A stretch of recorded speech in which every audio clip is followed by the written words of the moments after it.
Mayroon tayong speaker dito. Sira-sira na yung yung pinaka-box niya. Ayan o. Ano lang kasi ito yung parang plywood na makapal.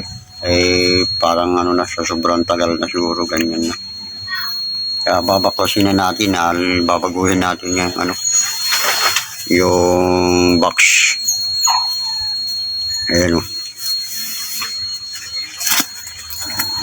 Sobrang sirang-sira na.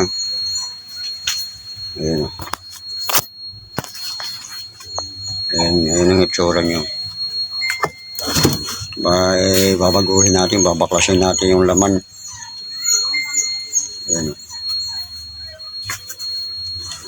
Wala na, sira na rin yung yung sa harapan talagang tumaba na yung lawanit.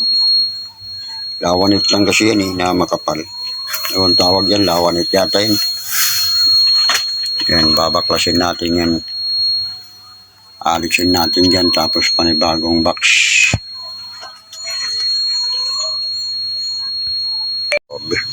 Lumang-luma na.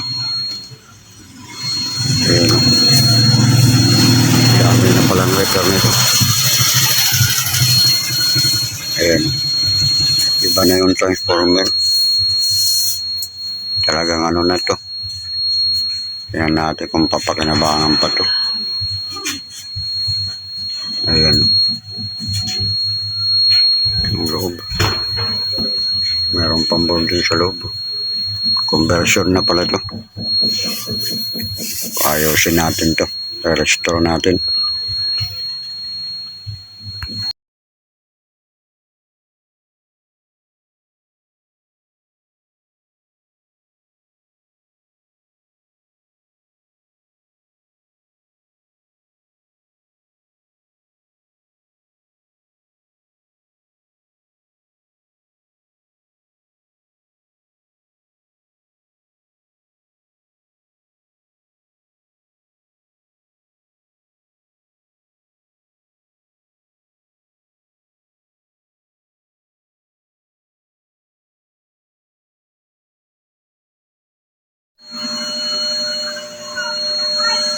Ayan, patunog na natin yung amplifier.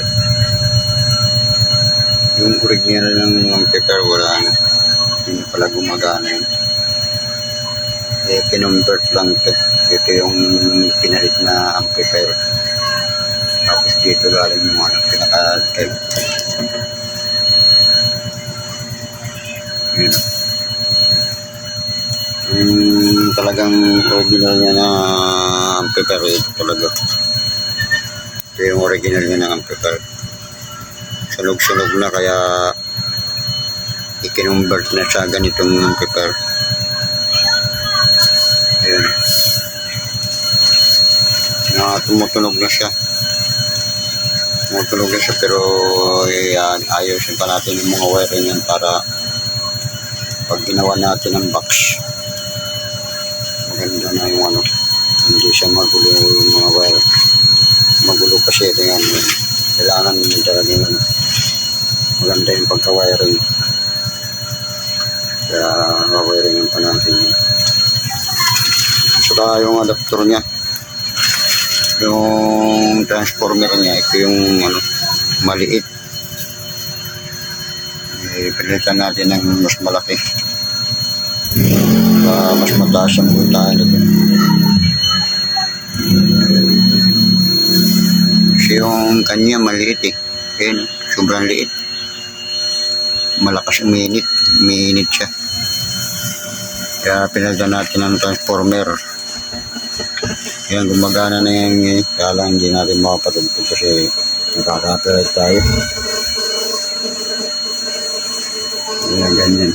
At least napapagana na natin yung gagawin yan.